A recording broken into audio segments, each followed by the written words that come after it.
तेल कंपनियों ने आज फिर से पेट्रोल और डीजल के दामों में बढ़ोतरी की है। पेट्रोल के दाम 75 से 84 पैसे तक बढ़े हैं, तो वहीं डीजल के दाम भी 76 से 85 पैसे तक बढ़े हैं, जिसके बाद दिल्ली में 1 लीटर पेट्रोल 103.41 जबकि डीजल 94.67 रुपए प्रति लीटर मिल रहा है। मुंबई की बात करें तो पेट्रोल की कीमत 118 रुपए, वहीं डीजल की 102 रुपए प्रति लीटर हो गई है। कोलकाता में पेट्रोल का दाम 113 रुपए जबकि डीजल 97.82 रुपए प्रति लीटर है। आपको बता दें, पिछले 13 दिनों में पेट्रोल 8 रुपए 77 पैसे महंगा हो चुका है, वहीं डीजल 8 रुपए 18 पैसे महंगा हुआ है।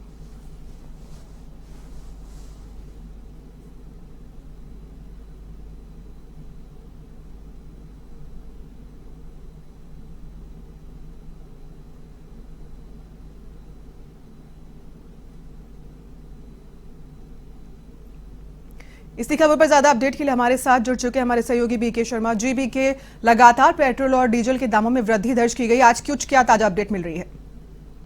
पिता, जैसे कि पहले से अनुमान लगाया जा रहा था कि ये पेट्रोल और डीजल की कीमतें अभी 125-130 रुपए लीटर तक पेट्रोल की कीमतें हमारे देश में और राजस्थान में पहुंच सकती हैं, क्योंकि अभी जो क्रूड ऑयल है अंतर्राष्ट्रीय बाजार में उसकी कीमतें तो गिर रही हैं लगातार, लेकिन पहले जो $20 प्रति बैरल के लेवल से और $120 प्रति बैरल पर जो क्रूड ऑयल की कीमतें पहुंची थी, उसकी वजह से लगभग 20,000 करोड़ का नुकसान है जो पेट्रोलियम कंपनियां हैं उनको। तो जब तक ये नुकसान की भरपाई नहीं होगी तब तक ये कीमतें बढ़ती रहेंगी। बाजार में जिस तरह जैसे ही क्रूड ऑयल की कीमतें कम होती है तो ये अनुमान लगाया जाता है, सरकार से सवाल भी किए जाते हैं कि अब कीमतें क्यों बढ़ रही हैं, लेकिन पेट्रोलियम कंपनियों का कहना है कि ये लेवल अभी वो नहीं आया है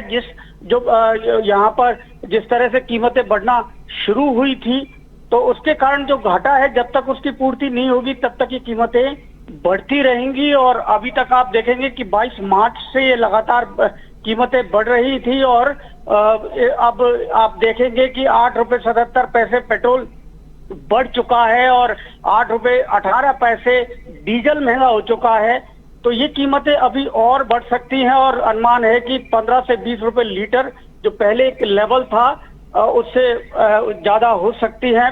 अब मुद्दा ये है कि जब 5 राज्यों में विधानसभा के चुनाव थे तब ये कीमतें क्यों नहीं बढ़ी, तो ये इसके अंदर राजनीति है और सरकार कोई भी ऐसा कदम नहीं उठा सकती जिसे उसे वोट बैंक का या चुनावों में नुकसान हो। तो ये जाहिर सी बात है, लेकिन अभी ये कीमतें थमने वाली नहीं है, ये मेरा अनुमान है। जी बिल्कुल बीके, जिस तरीके से आपने बताया कि राजनीति है ये, क्योंकि माना जा रहा है जिस तरीके से विपक्ष पार्टी है जो लगातार केंद्र सरकार पर हमला कर रही है कि 5 राज्यों के चुनाव के लिए ये रोके गए थे और उसके बाद इन्हें बढ़ा दिया गया है दामों को, लेकिन आम जनता किस तरीके से परेशान नजर आ रही है, क्योंकि आम जनता के लिए तो एक तरीके से ये नुकसान ही है। अर्पिता, आम जनता के ऊपर तो ये दोहरी मार है। एक तो सीधा सीधा उसे पेट्रोल और डीजल के लिए ज्यादा पैसे खर्च करने पड़ रहे हैं, और आप है कि आपको एक और बात बता दूं कि ये इनडायरेक्ट रूप से सभी उपभोक्ता वस्तुओं पर इसका असर होता है, क्योंकि जब माल भाड़ा बढ़ता है तो हर उपभोक्ता वस्तु की कीमतें बढ़ती है। अब 8 रुपए 18 पैसे अगर डीजल की कीमतें हो गई हैं तो आपको जाहिर सी बात है कि आपके फैक्ट्री से गोदाम तक, स्टॉकिस्ट तक, रिटेलर तक जब ये माल पहुंचता है तो इसमें ट्रांसपोर्टेशन का काफी 20% के करीब हिस्सा होता है अपनी कीमतों में। जो भी उत्पाद हम खरीदते हैं उसमें ट्रांसपोर्टेशन का 20 से 25% हिस्सा होता है कीमतों में। जब उसकी कीमत अगर 8 रुपए से ज्यादा डीजल महंगा हो गया तो जाहिर सी बात है कि हर उपभोक्ता वस्तु की कीमत बढ़ चुकी है, बढ़ रही है लगातार और आगे और भी महंगी होगी। तो कुल मिला के महंगाई दोनों तरफ से है कि एक डायरेक्ट पेट्रोल और डीजल महंगा हो गया और उपभोक्ता वस्तुओं की कीमतें भी अब लगातार महंगी होती जा रही हैं। तो आपके घर का जो बजट है, आपकी रसोई का बजट है, वो सब अब गड़बड़ाने वाला है। अर्पिता जी बिल्कुल बीके, तो इसके क्या कुछ सियासी मायने निकल के आ रहे हैं, क्योंकि कांग्रेस भी लगातार हमलावर हो रही है, जगह जगह विरोध प्रदर्शन भी कर रही है महंगाई के विरोध में?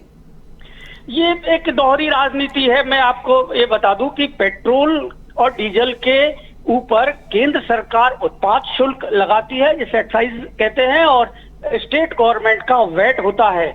यहाँ राजस्थान में भी देखा जाए तो देश में सबसे ज्यादा वैट पेट्रोल और डीजल पर लगाया जाता है, जो जिसका रेवेन्यू राज्य सरकार को मिलता है। केजरीवाल सरकार ने दिल्ली में वैट कम किया था और 8-9 रुपए प्रति लीटर की राहत दी, और इसलिए अभी भी राजस्थान की तुलना में दिल्ली में पेट्रोल और डीजल सस्ते हैं। तो राज्य सरकार चाहे तो अपनी तरफ से वैट कम कर सकती है। केंद्र सरकार के अधीन जो एक्साइज ड्यूटी है उसमें उसने कटौती की थी इससे पहले, लेकिन राज्य सरकार ने यहाँ केवल 2 रुपए के आसपास वैट कम किया था, या इससे ज्यादा भी हो सकता था। तो इसलिए ये दोनों जो केंद्र और राज्य है एक दूसरे के पाले में बॉल को डाल रहे हैं, लेकिन दोनों ही अगर सरकारें चाहे तो अपना टैक्सों का भार कम करके और इसको राहत दे सकती है। और इसको सबसे बेहतर जो इसमें विकल्प है वो ये है कि इसको जीएसटी के दायरे में लाया जाए, और जीएसटी से पूरे देश में समान इस पर जो टैक्स है समान हो, तो उसकी वजह से 10-15 रुपए तक एकदम से पेट्रोल और डीजल की कीमतें कम हो सकती है। लेकिन राज्य सरकार इसके लिए तैयार नहीं है। केंद्र ने ये प्रस्ताव दे चुका है केंद्र, लेकिन राज्य सरकार इसमें सहमत नहीं हुई, क्योंकि उनके पास जो करंट रेवेन्यू आता है, रोजाना जो पैसा आता है वो डीजल और पेट्रोल के माध्यम से ही आता है। सबसे बड़ा रेवेन्यू आता है जिसको वो दूसरे योजनाओं में खर्च करते हैं। जी बिल्कुल, तमाम अपडेट देने के लिए आपका बहुत बहुत शुक्रिया।